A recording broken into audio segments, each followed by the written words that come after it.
Hey, it's Rose Bouquet, and I'm back after a long time away. I came back. I have some things to say, so I figured I'd hop on here and go ahead and record something for you guys. It's been a while, so let's get started. I'd like to hop into it. If you want to like or subscribe, I'd love that, but again, I like to get right to the story. If you don't know me, I talk about streamers and YouTubers and just anybody in the public eye. And I have a very normal human approach to it, I feel. And I just like to go over things that are bothering me and probably bothering other people too. So let's go ahead and get started. I just also wanted to say that unless a YouTuber only posts once in a while, I most likely haven't watched every single one of their videos. A lot of these people, I've only watched a few of their videos here and there recently, and these are just things I've observed and things I've taken away, and things we're going to talk about today. The first person I'm going to bring up today is Emma Chamberlain. She has changed so much from when she first started, and everybody knows that. I know she already had some hate on the internet about not going to college and things of that nature. This girl is super bored. She has nothing to do except try on clothes in her closet, try different hairstyles. That's great for her. I think that's wonderful. She amassed a lot of money early in life, secured a home, which is amazing, in Hollywood, I believe Hollywood Hills somewhere. It's a very beautiful home. It's not over. I feel like her house is cozy. It's not too much. I actually really, really like her house. I have to be honest with you guys. I love her house. I think it's beautiful. And I'm really happy for her. I just feel like she's going through something weird in her life after her breakup with Role Model. And I don't know. It's doesn't seem very good. I feel like she was happier when she was in the relationship with him.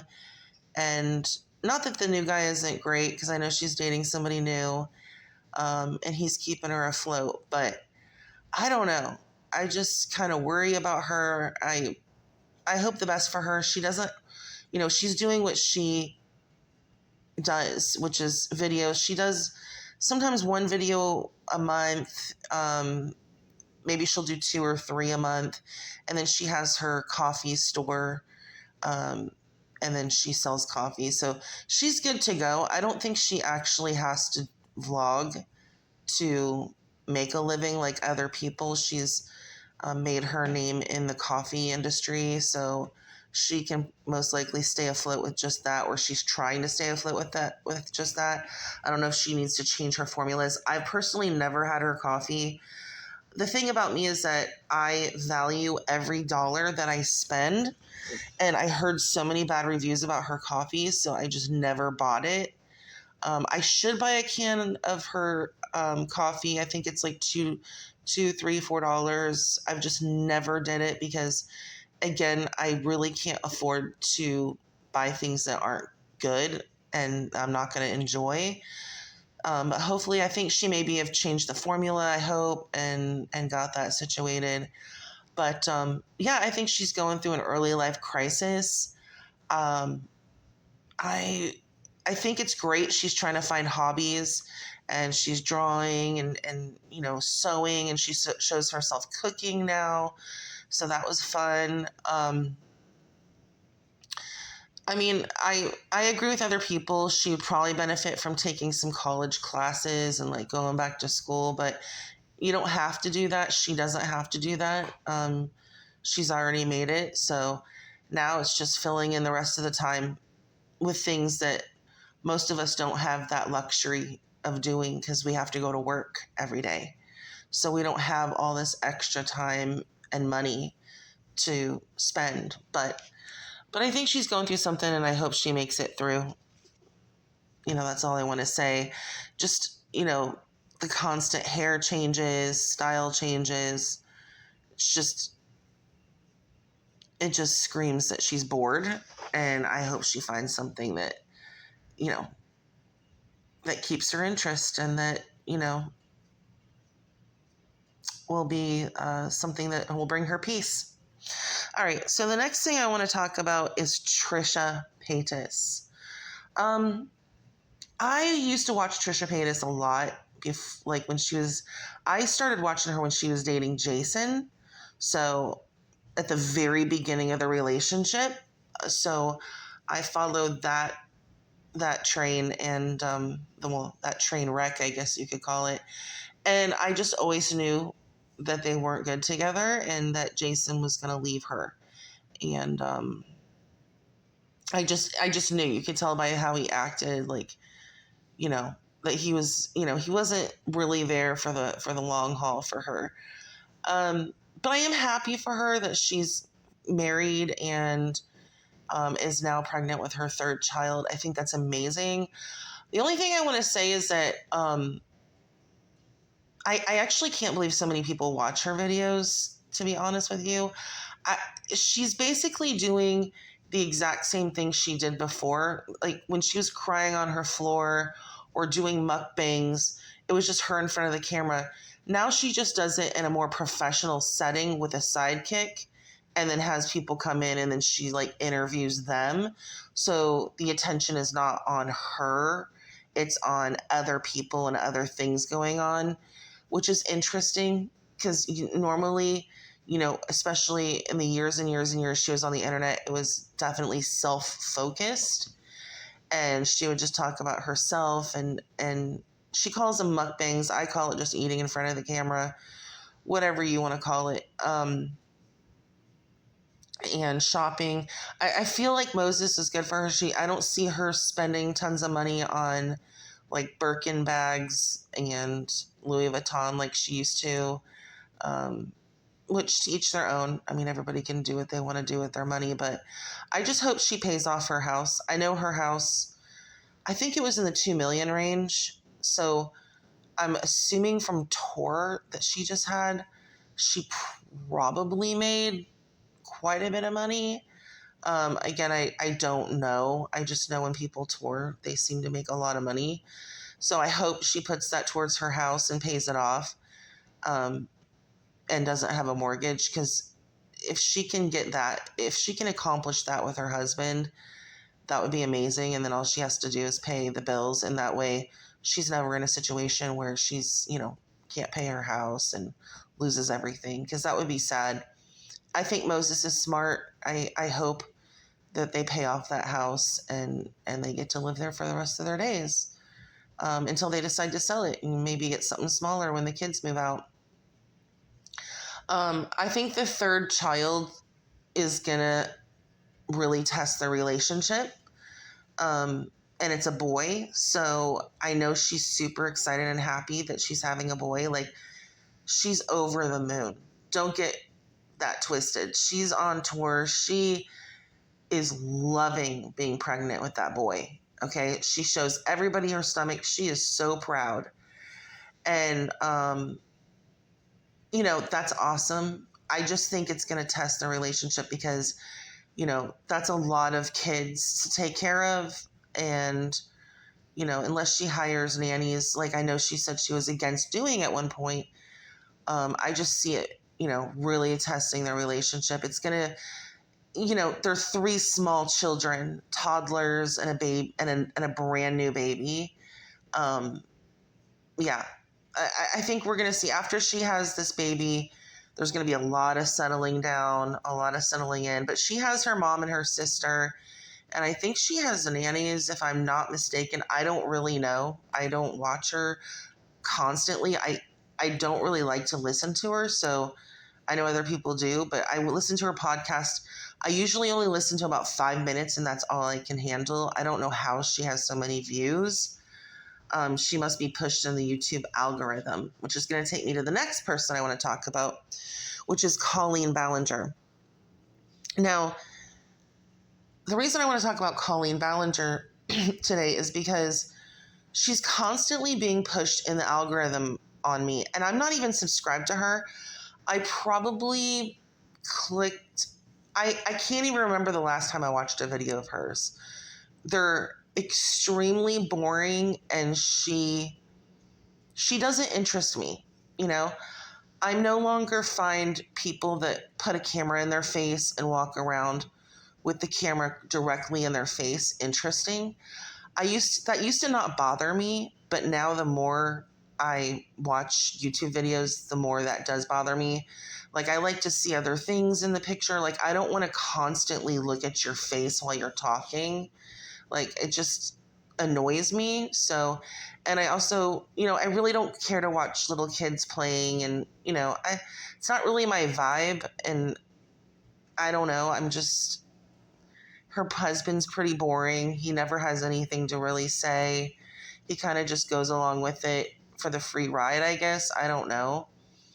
But one thing that I wanted to say is, if Colleen didn't do anything wrong, and she is saying she didn't do anything wrong, then why isn't she touring? Like, why doesn't she tour again? Has anybody ever thought of that? So she ended her tour when the allegations came out about her, and which I don't understand why she did that, because if people canceled and didn't come to the show, that's up to them. They already paid. You don't have to refund people. She wasn't being, I guess she was waiting for a lawsuit or somebody to come after her. She's not been, listen to this, she's not been charged with anything. I understand everybody thinks she's horrible, and I understand what she's done. A lot of things are very highly distasteful and deplorable, really, and not something I'd want around my children. But at the end of the day, she has not been charged with a single crime. So why is she not touring? Why doesn't she? I mean, we've already gone through all the allegations. Everybody's already said what they're going to say. Absolutely not one person filed a lawsuit against her. So I don't understand and then if Colleen feels like she didn't have to do anything to, say she's sorry and just sing a song on her ukulele and, not truly apologize to people, and she feels like she genuinely doesn't owe anybody an apology, then why doesn't she tour? Why is everything ending when this woman has not been formally charged with any crimes? A lot of people just give it like a few months, a year rest. Her videos are so boring. I'd rather she go on tour, to be honest, because she's absolutely so boring. And a lot of people will be like, well, the Miranda Sings, is over. Nobody likes it. Well, Pee Wee Herman had his shtick for a long time. Pee Wee Herman had that alternate personality. And he had a show on TV.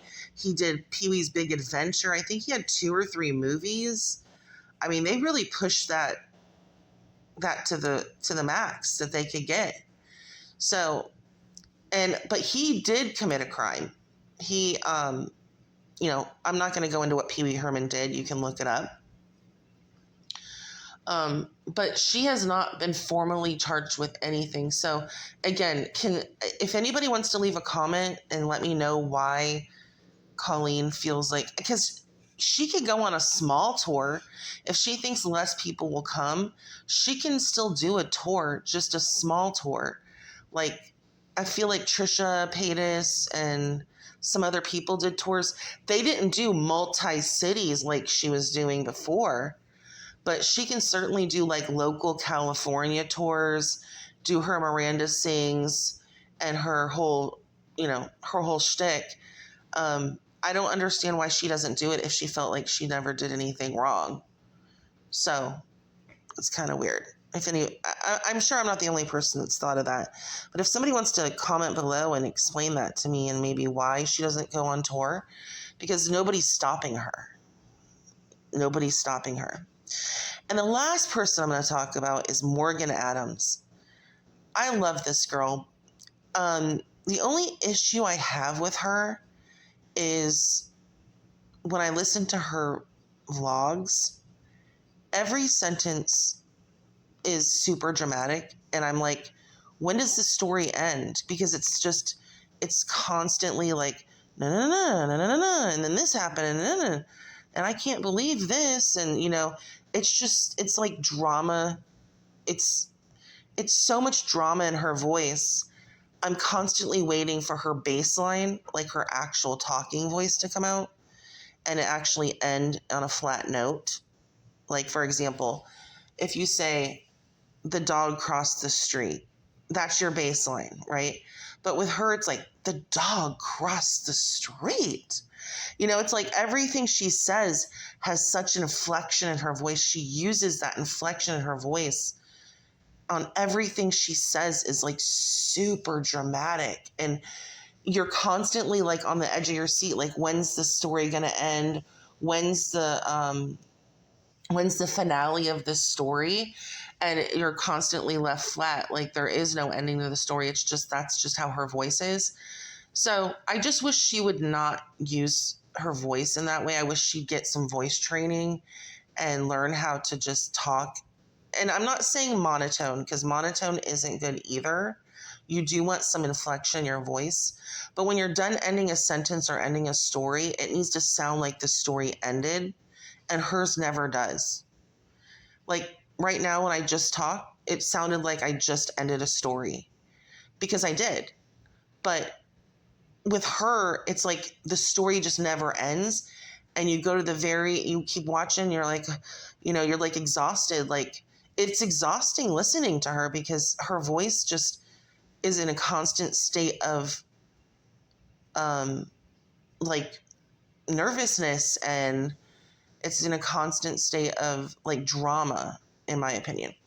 Anyways, let me know what you guys think about that too. I think I covered enough people today. I covered Emma, Trisha, Colleen, and Morgan Adams. If you have a comment or anything to say or any feedback, please feel free to do that in my comments below. I always read them, negative or not, and I comment back if I have time, or I see your comments. Sometimes I don't see your comments for a while, but if I do see them, I will comment back.